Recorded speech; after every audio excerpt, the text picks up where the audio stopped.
নমস্কাৰ সকলোকে স্বাগতম জনাইছো।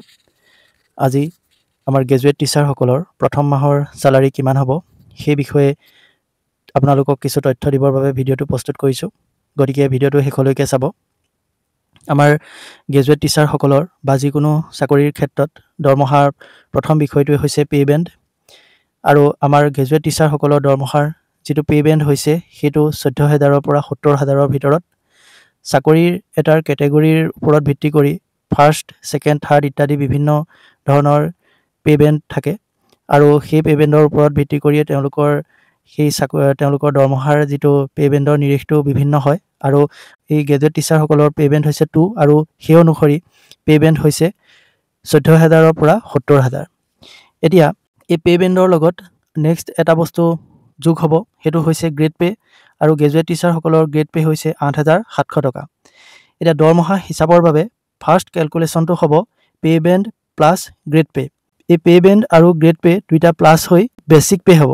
আৰু আমাৰ যিহেতু গ্ৰেজুৱেট টিচাৰসকলৰ প্ৰথম মাহৰ পে বেণ্ড আছিলে 14,000 আৰু গ্ৰেড পে হৈছে 8,700 টকা, গতিকে তেওঁলোকৰ বেচিক পে হ'ব 22,700 টকা। এতিয়া এই বেচিক পেটো অতি গুৰুত্বপূৰ্ণ, গতিকে আমাৰ গ্ৰেজুৱেট টিচাৰসকলৰ প্ৰথম মাহৰ যিটো বেচিক পে হ'ব সেইটো হ'ব 22,700 টকা। এইটো সকলোৱে জনা উচিত। আৰু এই বেচিক পেৰ ওপৰত ভিত্তি কৰিয়েই বিভিন্ন দৰমহাৰ কেলকুলেশ্যনসমূহ কৰা হয়।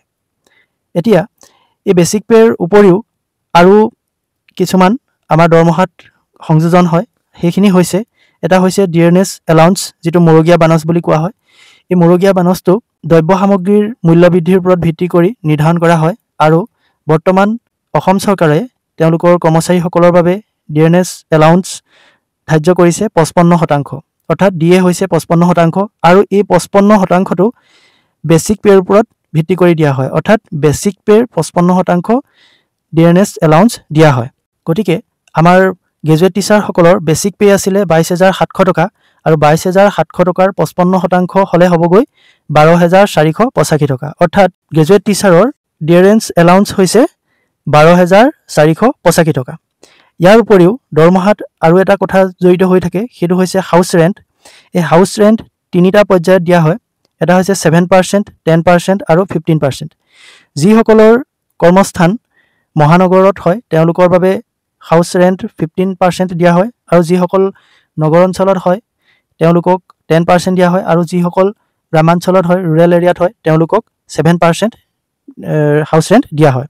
এতিয়া আমি এই গ্ৰামাঞ্চলৰ ওপৰত ভিত্তি কৰিয়ে কেলকুলেশ্যনটো কৰিম। পিছত আপোনালোকে য'ত আপোনালোকৰ পষ্টিং হয় সেইমতে আপোনালোকে এইটো কেলকুলেশ্যন কৰিব পাৰে। মই গ্ৰামাঞ্চলৰ ওপৰত ভিত্তি কৰিয়ে কেলকুলেশ্যনটো কৰিছোঁ। আৰু এই হাউচ ৰেণ্ট যি 7%, 10%, 15% দিয়া হ'ব, এই পাৰ্চেণ্টেজটো বেচিক পেৰ ওপৰত ভিত্তি কৰিয়ে দিয়া হ'ব। মই যিহেতু গ্ৰামাঞ্চলৰ ওপৰত ভিত্তি কৰি বনাইছোঁ, গতিকে বেচিক পেৰ ওপৰত 7% হাউচ ৰেণ্ট দিয়া হ'ব। অৰ্থাৎ বেচিক পে আছিলে 22,700 টকা আৰু 22,700 টকাৰ 7% হ'ব হাউচ ৰেণ্ট। গতিকে মুঠ হ'ব 1,589 টকা। 1,589 টকা হ'ব হাউচ ৰেণ্ট। ইয়াৰ উপৰিও গ্ৰেজুৱেট টিচাৰসকলক মেডিকেল এলাউন্স এটা দিয়া হয়, যিটো 600 টকা। এইটো ফিক্স হয় মেডিকেল এলাউন্স। আৰু প্লাছ হয় স্পেচিয়েল এলাউন্স এটা, যিটো কেৱল মাত্ৰ গ্ৰেজুৱেট টিচাৰসকলকহে দিয়া হয়। পষ্ট গ্ৰেজুৱেট টিচাৰসকলৰ ক্ষেত্ৰত এই স্পেচিয়েল এলাউন্সটো দিয়া নহয়। আৰু এই স্পেচিয়েল এলাউন্স হ'ব 300 টকা। 300 টকাকৈ প্ৰতিমাহে গ্ৰেজুৱেট টিচাৰসকলক স্পেচিয়েল এলাউন্স দিয়া হয়। এতিয়া এই গোটেইবোৰ প্লাছ কৰিলে আমি টোটেল কিমান পাওঁ সেইটো চাই লওক এবাৰ। আমাৰ বেচিক পে আছিলে 22,700 টকা, ডিএ হ'লগৈ 12,485 টকা, হাউচ ৰেণ্ট হ'ল 1,589 টকা, মেডিকেল এলাউন্স হ'ল 600 টকা আৰু স্পেচিয়েল এলাউন্স হ'ল 300 টকা। গতিকে মুঠ হ'লগৈ 37,674 টকা। এই 37,674 টকাটো হ'ব আমাৰ গ্ৰছ এমাউণ্ট। এতিয়া এই 37,674 টকাটো, এই গোটেই পইচাটো আমি দৰমহা হিচাপে নাপাওঁ। ইয়াৰ পৰা কিছুমান পইচা কাটি ৰখা হয়, আৰু এই কাটি ৰখা পইচাটোক কোৱা হয় ডিডাকশ্যন বুলি কোৱা হয়। অৰ্থাৎ আমাৰ এই গ্ৰছ এমাউণ্টটোৰ পৰা কিছুমান শতাংশ বা কিছুমান টকা কাটি ৰখা হয়, যিটো অৰ্থাৎ ডিডাক্ট কৰা হয়। এতিয়া এই ডিডাকশ্যনবোৰ কেনেকুৱা ধৰণৰ সেইটো চাই লওক। প্ৰতিমাহে প্ৰফেশ্যনেল টেক্স দিব লগা হয় 208 টকা, যিটো আমাৰ গ্ৰছ এমাউণ্টৰ পৰা কাটি ৰখা হয়।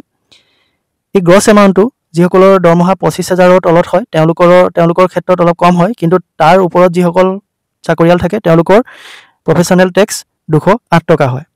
তাৰ পাছত GIS গ্ৰুপ ইঞ্চুৰেঞ্চ স্কিম, যেটো জিআইএছটো হৈছে যিজন চাকৰিয়াল তেখেতৰ যদি চাকৰি কালতে মৃত্যু হয় তেনেহলে তেওঁ নমিনিয়ে সেই জিআইএছৰ পইচাটো পায় এতিয়া গ্ৰেজুৱেট টিচাৰৰ ক্ষেত্ৰত জিআইএছ প্ৰতিমাহে 200 টকা কটা হয় আৰু আমাৰ যেহেতু গ্ৰেড 3 হয় চাকৰিটো গতিকে গ্ৰেড 3 ক্ষেত্ৰত জিআইএছ হৈছে 200 টকা আৰু গ্ৰেড 2 হলে 300 টকা বা তাতকৈ অলপ বেছি হয় 300 টকা মান হয় সম্ভৱ আৰু গ্ৰেড 4 হলে 100 টকা আৰু এই জিআইএছৰ পইচাটো কেনেকৈ পায় গ্ৰেজুৱেট টিচাৰসকলৰ জিআইএছ 200 টকাকৈ কাটে গতিকে চাকৰিকালীন অৱস্থাত যদি মৃত্যু হয় 60 বছৰ পূৰ্ণ হোৱাৰ আগে তেনেহলে তেখেতৰ নমিনিয়ে 2 লাখ টকা পাব যদি জিআইএছ 100 টকা কাটে তেনেহলে 1 লাখ টকা পায় আৰু যদি প্ৰতিমাহে জিআইএছ 300 টকা কাটে তেনেহলে 3 লাখ টকা পায় যেহেতু জিআইএছ 200 টকাকৈ কাটে গতিকে চাকৰিকালীন অৱস্থাত মৃত্যু হলে 2 লাখ টকা তেওঁলোকে নমিনিয়ে পায় ইয়াৰ উপৰিও আৰু এটা পইচা কাটে হেতু হৈছে MMLSAY যেটো 225 টকা কাটে এটো হৈছে মুখ্যমন্ত্ৰী লোক সেৱা আৰোগ্য যোজনা ইয়াৰ কাৰণে 225 টকা কাটে এটো এটা ইন্সুৰেন্স পলিচি হয় যত আপোনাৰ এটা হেলথ ইন্সুৰেন্স হয় যত আপোনাৰ যিসকল ডিপেন্ডেন্ট থাকিব সেই সকলৰ লগতে আপুনিও যদি কিবা মানে অসুখ বিসুখ হয় তেনেহলে এটো পইচা চৰকাৰে বহন কৰিব আৰু তাৰ বাবদ 225 টকা কাটে ইয়াৰ উপৰিও আটাইতকৈ গুৰুত্বপূৰ্ণ এটা ডিডাকশন হৈছে হেতু হৈছে NPS এই NPS অৰ্থাৎ নেশনাল পেনশন স্কিম তাৰ বাবে 10% পইচা কাটি ৰাখে এই 10% পইচাটো কিন্তু আগত যিবোৰ আমাৰ ডিএ দিছিলে বা হাউস ৰেন্ট দিছিলে যিখিনি পাৰ্সেন্ট দিছিলে সেইখিনি বেসিক পেৰ ওপৰত দিছিলে কিন্তু এইটো এই যেটো 10% টো কাটিব এই 10% টো কিন্তু বেসিক পেৰ পৰা নাকাটে এটো বেসিক পে প্লাস ডিএ মানে বেসিক পে আৰু ডিয়াৰেন্স এলাউন্স এই দুইটাৰ মিলাই পেলাই দুইটা প্লাস কৰি পেলাই টোটাল এমাউন্টৰ পৰা 10% NPS ৰ কাৰণে কাটে আৰু হে টোটাল NPS ৰ কাৰণে আমাৰ কিমান কাটিব হেতু যদি আমি পাৰ্সেন্টেজটো উলিয়াও তেতিয়া 3519 টকা কাটিব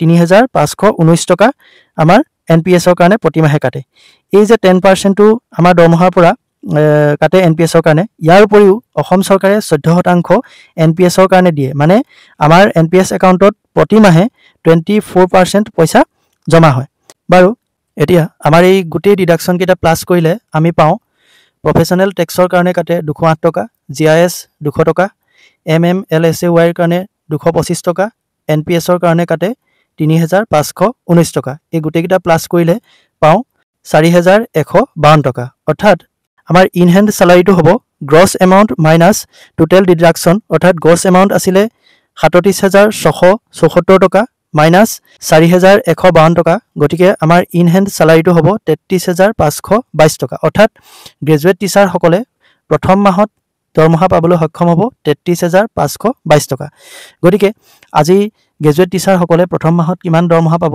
তাৰে এটা থুলমূল আপোনালোকক তথ্য দিবলৈ প্ৰয়াস কৰিলো যেহেতু আমাৰ সকলোৰে মন গৈ থাকে কিমাননো দৰমহা পাম গটিকে সেই বিষয়ে মই কিছু তথ্য দিবলৈ আপোনালোকক প্ৰয়াস কৰিলো আৰু যদি আপোনালোকে পোষ্ট গ্ৰেজুৱেট টিচাৰ সকলৰ দৰমহাৰ বিষয়ে জানিব বিচাৰে তেনেহলে কমেন্ট কৰিব তেতিয়া মই পোষ্ট গ্ৰেজুৱেট টিচাৰ সকলে কিমান দৰমহা পায় সেই বিষয়ে এটা ভিডিও বনাবলৈ চেষ্টা কৰিম গটিকে আজিৰ ভিডিওটো ইমানেই আছিল আগলৈ যদি এনে ধৰণৰ তথ্য পাই থাকিব বিচাৰে তেনেহলে চেনেলটো সাবস্ক্ৰাইব কৰি ল'ব পাৰে আজিলৈ ইমানেই ধন্যবাদ